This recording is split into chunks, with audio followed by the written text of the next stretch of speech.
Assalamualaikum students. Jawad Attari here from the forum of Premier Institute of Commerce and Science.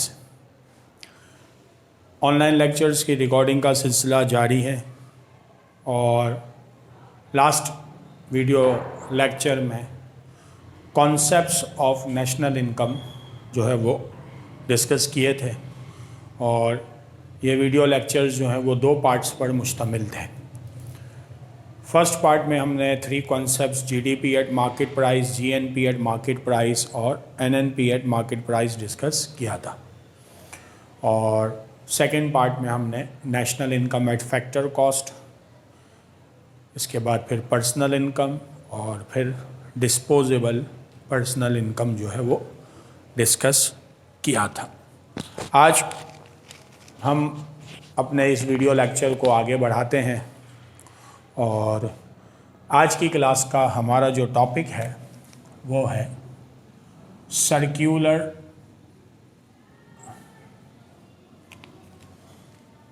Flow of national income.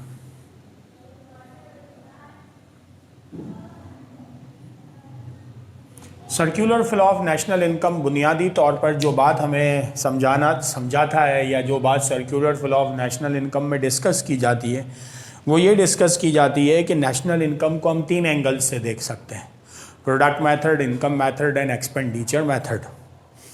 और ये तीनों method से जब भी आप कैलकुलेशन करते हैं तो आपका रिजल्ट हमेशा सेम आता है। तो circular flow of national income बताता है कि हाउ प्रोडक्ट और आउटपुट और value added method is exactly equal to income and income is exactly equals to expenditure.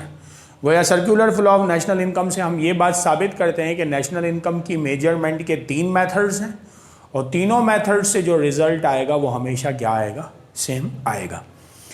अब circular flow of national income 2 sector पर भी है, विद सेविंग, विदाउट सेविंग, और 3 सेक्टर पर भी है और 4 सेक्टर पर भी है।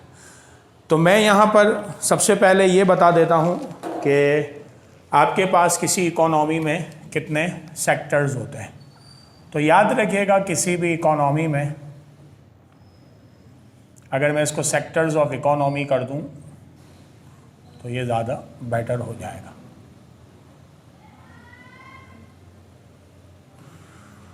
तो किसी भी इकोनॉमी में आपके पास 4 सेक्टर्स होते हैं, हाउस होल्ड्स यानी factors of production, land, labour, capital and organisation, business firms, production units, they produce goods and services with the help of services provided by households,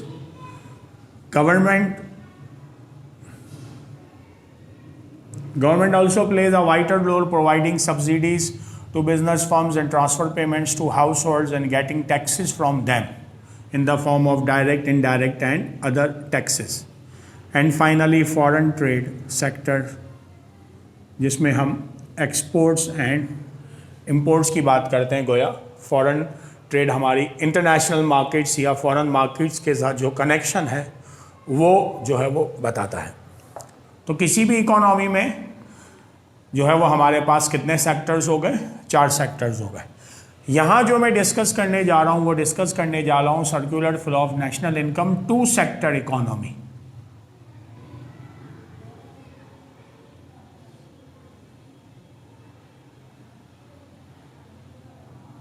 यानी वी अज्यूम दैट कि हमारी economy में कितने sectors होंगे, 2 sectors होंगे। तो एक हमारे पास हाउस होल्ड्स हो जाएंगे और दूसरी हमारे पास हो जाएंगी बिजनेस फर्म्स। और इनसे हम ये साबित करेंगे कि किस तरह जनाब जो है वो आपका फ्लो इक्वल होता है और किस तरह इनकम एक्सपेंडिचर के और आउटपुट के या वैल्यू एडिड के बराबर होती है। अच्छा, तो इसमें यह बात याद रखिएगा कि आपके पास जब 2 सेक्टर इकोनॉमी है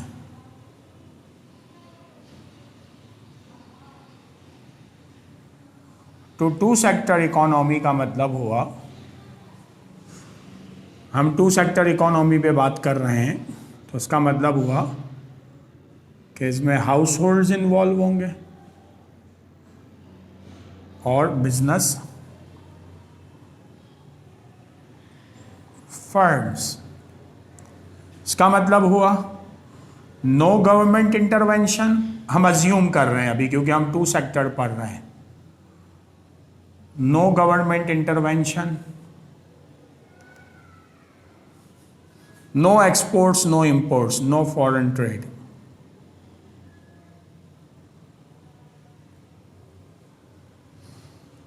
Y is equal to C. Household जितनी इनकम अर्न करेगा तमाम की तमाम कंज्यूम कर देगा, तो तमाम की तमाम जब कंज्यूम कर देगा तो कोई सेविंग्स नहीं होंगे। No savings and investment. Of course जब सेविंग्स नहीं होंगी तो इन्वेस्टमेंट भी नहीं होगी। ये हमने अजम्पशन लगाई है टू सेक्टर में। आगे जाके हम इस अजम्पशन को और इस अजम्पशन को ख़त्म कर देंगे। तो टू सेक्टर भी आपके दो हिस्सों में हो जाता है। एक आपके पास होता है with saving and investment and without saving and investment. तो यहाँ अभी हम जो बात करने जा रहे हैं वो जो है जनाबे वाला विदाउट सेविंग एंड इन्वेस्टमेंट या नो सेविंग एंड इन्वेस्टमेंट की बात कर रहे हैं। इसका मतलब what ever is earn by the house holds in the form of rent, wages, interest and profit, they all spend their income on consumption expenditure or on purchase of goods and services. तो अब ये जो circular flow of national income है, जैसा कि मैंने आपको बताया, इस circular flow of national income में आपके पास दो सेक्टर्स हो गए और इसमें दो फ्लोस चलेंगे। एक कहलाता है रियल फ्लो और दूसरा कहलाता है मॉनेटरी फ्लो। रियल फ्लो जो चलेगा वो आपको गुड्स का फ्लो बताएगा और मॉनेटरी फ्लो जो चलेगा वो आपका मनी फ्लो बताएगा। यानी फ्लो ऑफ यूं कह लें कि एक्सपेंडिचर होंगे, तो flow of expenditure from here to income of households and expenditures of income expenditure of households income of business firms. तो ये मॉनेटरी फ्लो कहलाएगा। और रियल फ्लो क्या होगा? हाउस होल्ड्स अपनी सर्विसेज फर्म्स को प्रोवाइड करेंगे, firms output produce करेगी, उसको हाउस होल्ड परचेज करेंगे। तो यूं कह लें कि एक तरफ आपकी अशिया की गर्दिश होगी फ्लो ऑफ गुड्स और दूसरी तरफ आपकी जर की गर्दिश होगी यानी फ्लो ऑफ मनी या पैसे की गर्दिश। सही है जनाब। और इसमें हम ये बात भी साबित करेंगे कि किस तरह तीनों मेथड्स किस तरह आउटपुट इनकम के और इनकम जो है वो एक्सपेंडिचर के बराबर होता है। तो अब देखें होता क्या है। सबसे पहले ये होगा कि आपका ये जो हाउस होल्ड है, हमें पता है कि ये चार हैं। ये हाउस होल्ड्स अपनी सर्विसेज प्रोवाइड करेंगे बिजनेस फर्म्स को। तो यहां मैं ब्रैकेट में लिख देता हूं फैक्टर सर्विसेज। ये फैक्टर सर्विसेज प्रोवाइड करेंगे बिजनेस फर्म को, तो एरो फर्म की तरफ आ रहा है। और ये फैक्टर सर्विसेज किस फॉर्म में प्रोवाइड करेंगे? Land, labour, capital,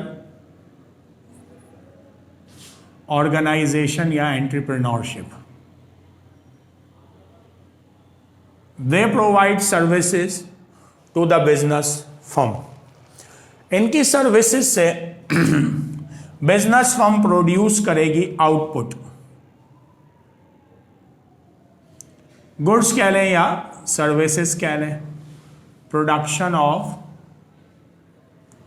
goods and services.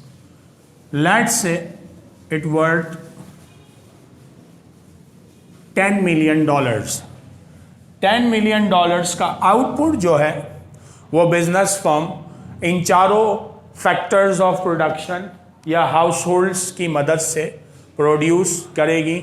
Landlord अपनी लैंड, लेबर अपने फिजिकल और मेंटल वर्क, कैपिटल जो कैपिटल जिसने पैसा लगाया हुआ है उसका कैपिटल, एंटरप्रेन्योर अपनी स्किल्स, ये सब फर्म्स को प्रोवाइड करेंगे और फर्म्स करेगी production of goods and services and that production of goods and services worth $10 million। अब आउटपुट आ गया फर्म के पास। सर्विसेज प्रोवाइड कर दी आपके जनाब जो है वो फैक्टर्स ऑफ प्रोडक्शन या हाउस होल्ड्स हैं। इन सर्विसेज प्रोवाइड करने के रिटर्न इनको दी जाएगी फैक्टर पेमेंट, और ये फैक्टर पेमेंट उन्हें जो है वो कौन देगा? हाउस होल्ड बिजनेस फर्म देगी। तो अब एक एरो हमने बनाना है इस तरह, फिलो कह लें कि जो बिजनेस फर्म से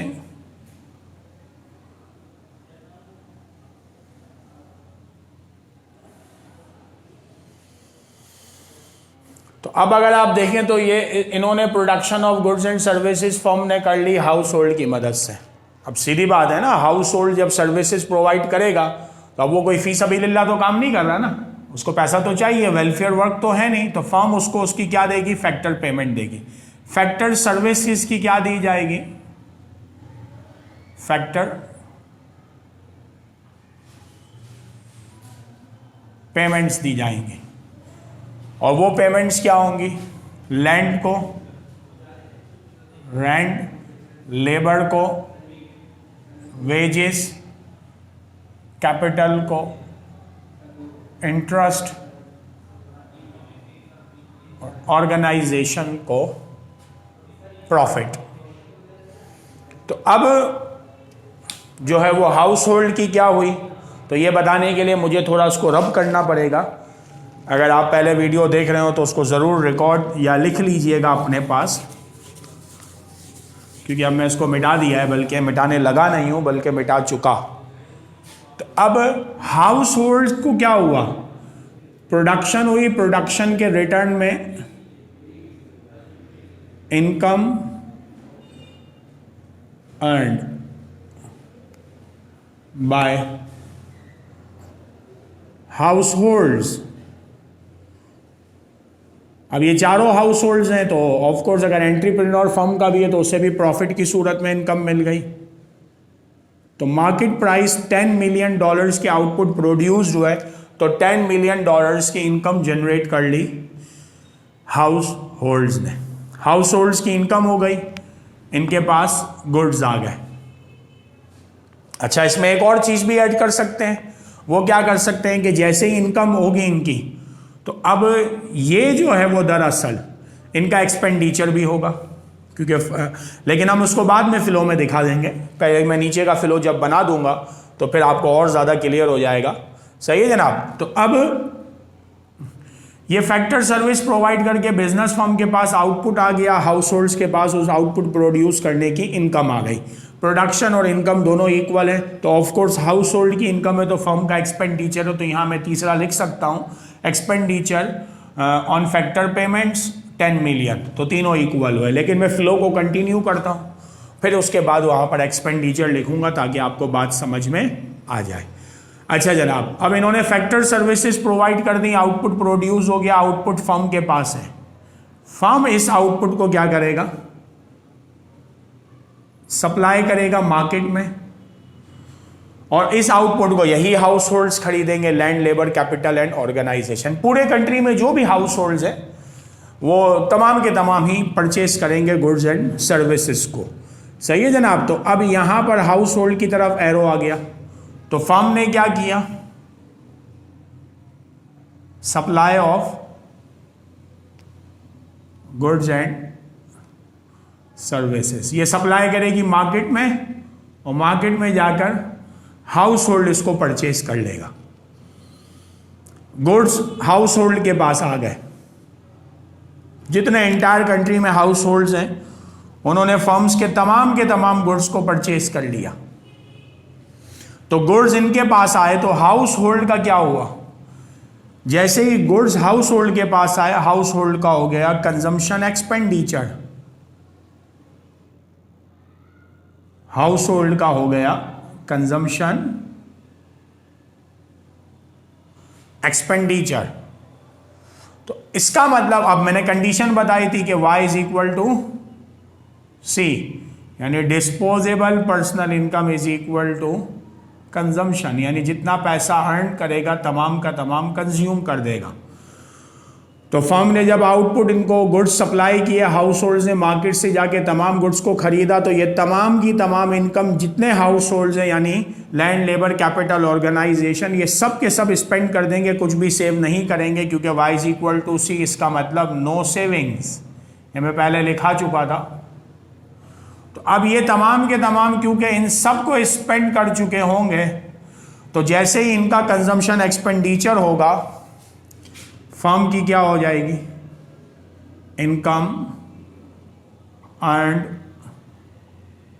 बाय द फर्म, पूरा एक्सपेंडिचर इनकी क्या बन जाएगी, इनकम, क्योंकि हाउस होल्ड ने कुछ भी सेव नहीं करना। और इनका क्या हो जाएगा,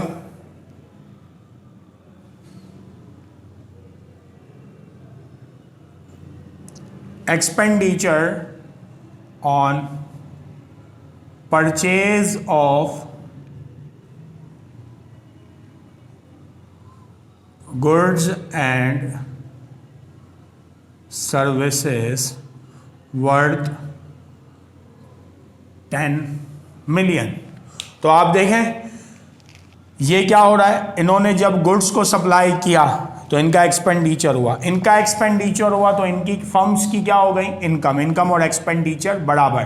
फर्म के पास जब आउटपुट आए तो हाउस होल्ड्स की क्या हुई थी, इनकम हुई थी। तो उस वक्त यहां पर फर्म का क्या हुआ था, expenditure on factor payments 10 million. और जब इन्होंने गुड्स को सप्लाई किया, यहां इनका एक्सपेंडिचर हुआ, इनकी इनकम हुई, तो गुड्स किसके पास आ गए, हाउस होल्ड्स के पास आ गए, गुड्स एंड सर्विसेज कितनी वर्थ के, 10 मिलियन। तो अगर आप देखें तो इनकी हाउस होल्ड्स की सर्विसेज प्रोवाइड करके फर्म्स आउटपुट प्रोड्यूस कर रहा है। फर्म जब आउटपुट प्रोड्यूस कर रहा है तो उस आउटपुट प्रोड्यूस करने के रिटर्न में हाउस होल्ड को पेमेंट्स कर रहा है। तो हाउस होल्ड की इनकम हो रही है, फर्म का एक्सपेंडिचर हो रहा है। आउटपुट फर्म के पास आ गए, 3 काम हुए और तीनों इक्वल है। इनके पास आउटपुट आया, इनका एक्सपेंडिचर हुआ, इनकी इनकम हुई 10 मिलियन की। फर्म इस आउटपुट को मार्केट में सप्लाई करती है, हाउस होल्ड इसको खरीदता है। तो हाउस होल्ड इसको खरीदेगा तो हाउस होल्ड का एक्सपेंडिचर होगा, फर्म की इनकम हो जाएगी और पूरा आउटपुट किसके पास आ जाएगा, हाउस होल्ड्स के पास आ जाएगा, गुड्स एंड सर्विसेज 10 मिलियन की। और पूरा कंजम्पशन एक्सपेंडिचर हो जाएगा क्योंकि इकोनॉमी में कोई भी सेविंग्स नहीं है। तो इससे पता चला कि जनाब आपका जितना आउटपुट इकोनॉमी में प्रोड्यूस्ड होगा, output produced 10 million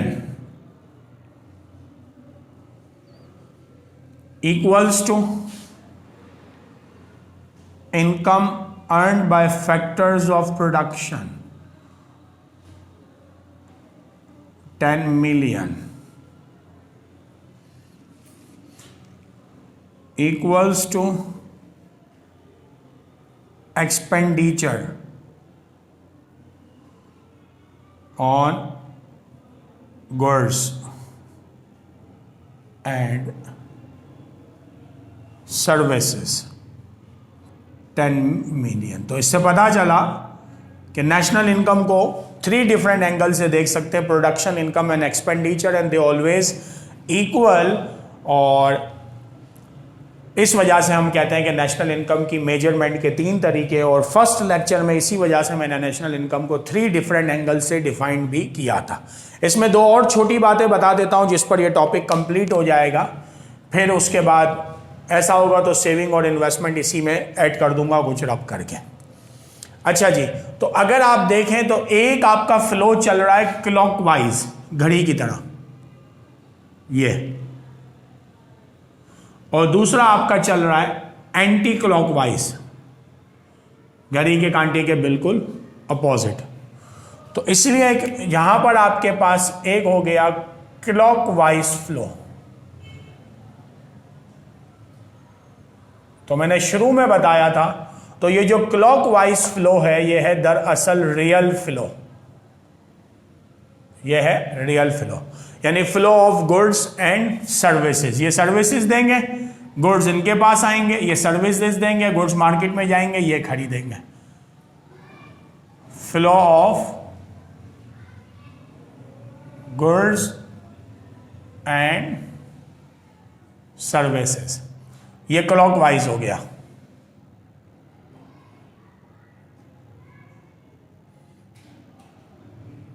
anti clockwise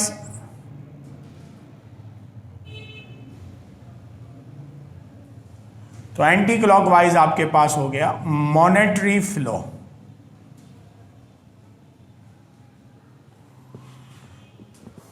house hold से पैसे फर्म के पास जा रहे हैं रेंट, वेज, इंटरेस्ट और प्रॉफिट की सूरत में।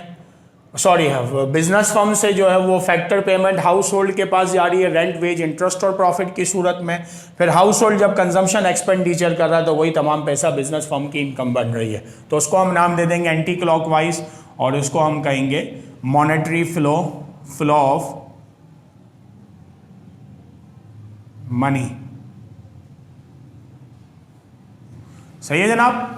तो ये आपके पास है circular flow of national income in a two sector economy.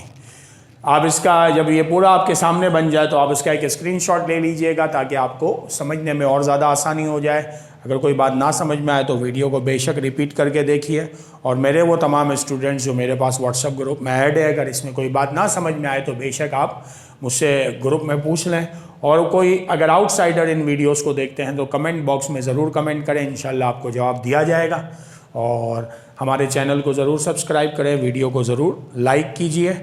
अभी मैं जो है वो इसके अंदर सेविंग और इन्वेस्टमेंट जो है वो ऐड करूँगा, तो उसके लिए मैं just I required 2 to 3 minutes.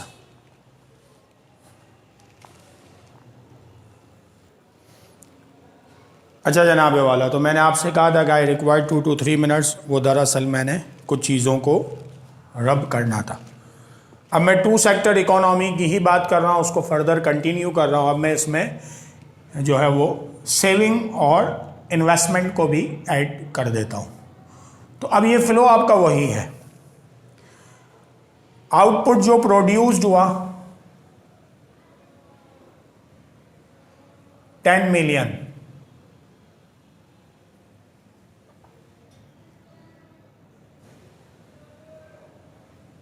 Income 10 million dollars में, एक्सपेंडिचर 10 मिलियन। पहले हमने रखा कि जनाब जितनी इनकम है वो तमाम की तमाम कंजम्पशन पर जाएगी। अब हम कह रहे हैं कि कुछ इनकम वो क्या करेगा, सेव। तो सेविंग का फॉर्मूला क्या हो जाएगा, y - c। अब आउटपुट प्रोड्यूस्ड हुआ, फर्म के पास 10 मिलियन का आउटपुट आ गया, हाउस होल्ड्स को 10 मिलियन आ गए। अब हम कहते हैं कि यहाँ पर जो हाउस होल्ड कंजम्पशन एक्सपेंडिचर कर रहा है, ये कंजम्पशन एक्सपेंडिचर लेट्स से है 8 मिलियन का, 8 मिलियन का एक्सपेंडिचर कर रहा है।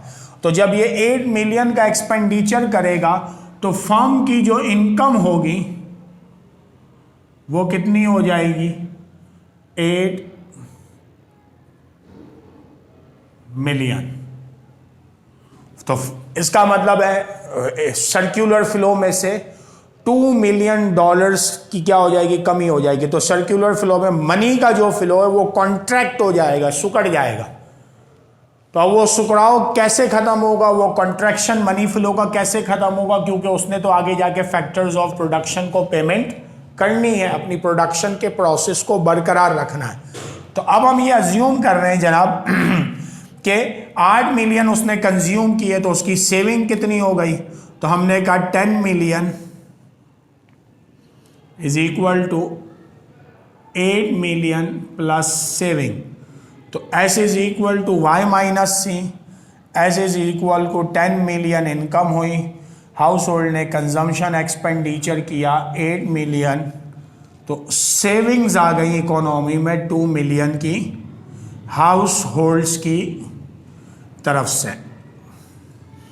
और हम अज्यूम करते हैं कि ये तमाम की तमाम सेविंग्स जो है वो हाउस होल्ड फाइनेंशियल मार्केट्स में और ख़ास तौर पर बैंकिंग सेक्टर में ये पैसा सेव करवाता है। तो यहाँ पर इंकल्जन हो गया फाइनेंशियल मार्केट्स का।